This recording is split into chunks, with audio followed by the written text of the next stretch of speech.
You think you're free, but you're still playing by her rules. The relationship is over, but the programming runs deep. You find yourself doing strange things that make no sense now that she's gone. These aren't just scars, they are echoes of control. Today, we're not talking about the obvious pain. We're talking about the 5 odd behaviors that show you're still living in the shadow of a narcissistic woman. Number 1, the constant apology. This isn't just about saying sorry when you bump into someone.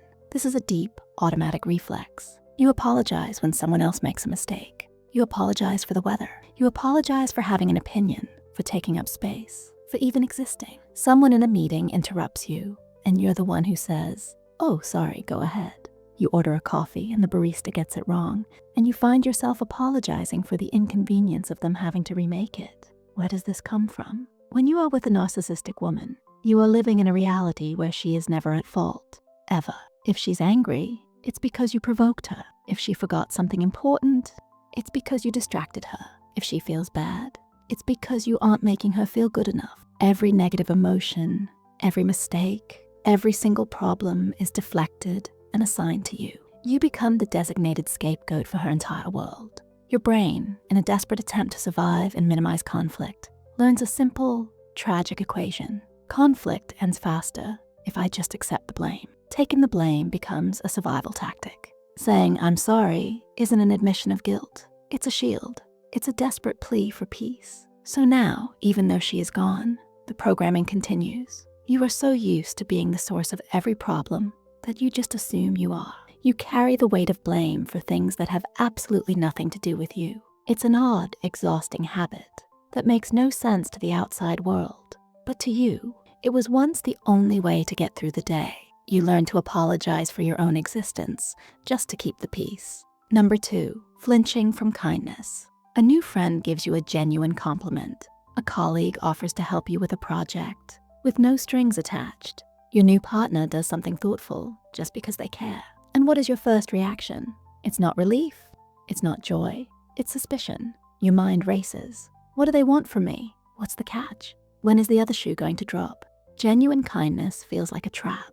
It makes you deeply uncomfortable, even anxious. You might push the person away or downplay their gesture. You feel undeserving. Or worse, you feel like you're being set up for a future attack. This is a direct result of the narcissistic cycle of love bombing and devaluation. In the beginning, the narcissistic woman showered you with affection, compliments, and gifts. It felt like a fairy tale, but you learned, slowly and painfully, that this kindness was not real. It was a tool. It was a transaction. It was used to hook you, to make you dependent, and to make the later cruelty even more confusing and painful. Every act of love came with a hidden price tag. The kindness she showed you in the morning would be used as ammunition against you in the evening. "After everything I do for you, this is how you treat me," was a common phrase. So your brain made a dangerous connection. Intense affection is a warning sign.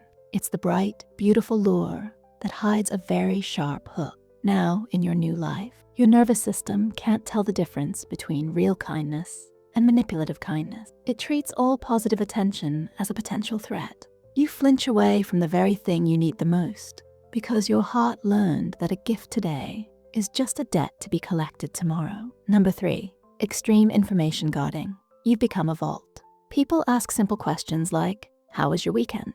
And you give a one-word answer, "Fine." They ask about your family or your past, and you change the subject. You share nothing personal, nothing vulnerable, nothing that could reveal who you truly are. It's not that you're trying to be rude. It's that sharing feels incredibly dangerous. This behavior is born from the experience of having your own words and feelings weaponized against you.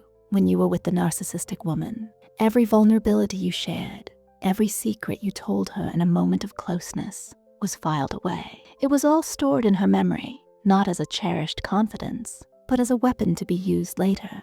Did you tell her you were insecure about your job? The next time she wanted to hurt you, she'd call you a failure. Did you share a painful memory from your childhood? She'd bring it up in a fight to prove you're broken. Did you admit you were worried about something? She'd use that worry to mock you or call you weak. You learned a brutal lesson. Vulnerability is not a path to connection.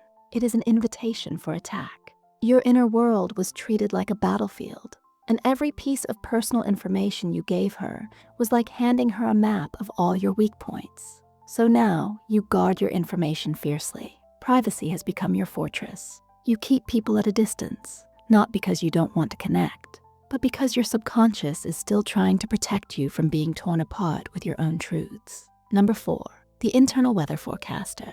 You walk into a room and you immediately scan it, not for danger in the traditional sense, but for emotional danger. You are constantly reading people's micro-expressions, the tone of their voice, their body language. You are trying to figure out what kind of mood everyone is in.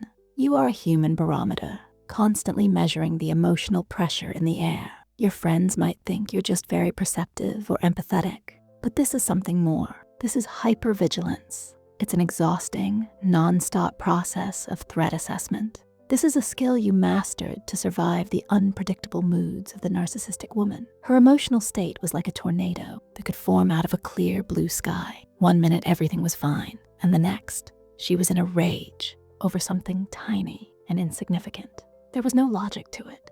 The only way to protect yourself was to become an expert at spotting the earliest warning signs. You learned to notice the slight thinning of her lips, the subtle change in the rhythm of her breathing, the specific tone of voice that meant an explosion was coming. Your entire nervous system was on high alert, 24/7, trying to predict the unpredictable. Even though you are no longer in that storm, you haven't stopped forecasting the weather. You do it at work, with friends, and especially with new partners. You are constantly trying to manage other people's emotions to prevent a conflict that probably isn't even coming. You can't relax and just be in a situation. You're always working, always analyzing, always preparing for a storm. You stopped living in your own emotional climate and became a permanent storm chaser in hers. Number 5, the sabotage of peace. Things are going well. You have a good job.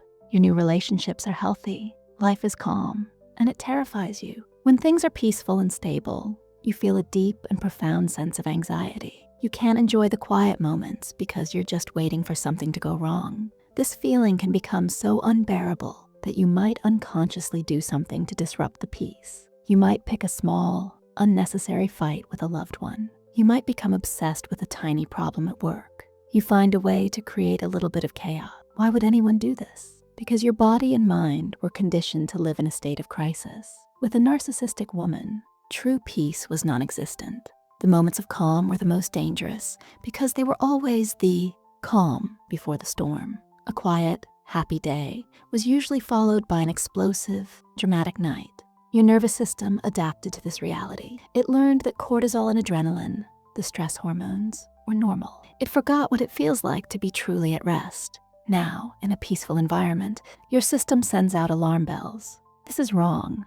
This is not normal. Danger is coming. The silence is deafening because you've been trained to listen for footsteps that are no longer there. So you create a small, manageable problem to focus on. It feels strangely comforting because chaos is familiar. Stability is the new unknown. You are so uncomfortable with the feeling of solid ground beneath your feet that you unconsciously reach for the familiar, painful feeling of walking on eggshells. You became so used to walking on eggshells that solid ground feels unnatural and terrifying. These 5 behaviors are not signs that you are broken or flawed. They are the battle scars of a silent war. They are the coping mechanisms that your brilliant mind developed to help you survive an impossible situation. Recognizing them is the first, most powerful step toward unlearning them. It's the beginning of teaching yourself that you are no longer in danger, that you are safe now. If this video helped you understand yourself or someone you know a little better, please give it a like. It helps the video reach more people who might be feeling lost and confused. And I want to ask you a question. What's one small, odd habit you noticed in yourself after a difficult relationship? You don't have to share the whole story, just the habit. Reading the comments helps everyone feel less alone. And if you want more content that helps make sense of the confusing parts of life, make sure you subscribe to the channel. Thank you for watching.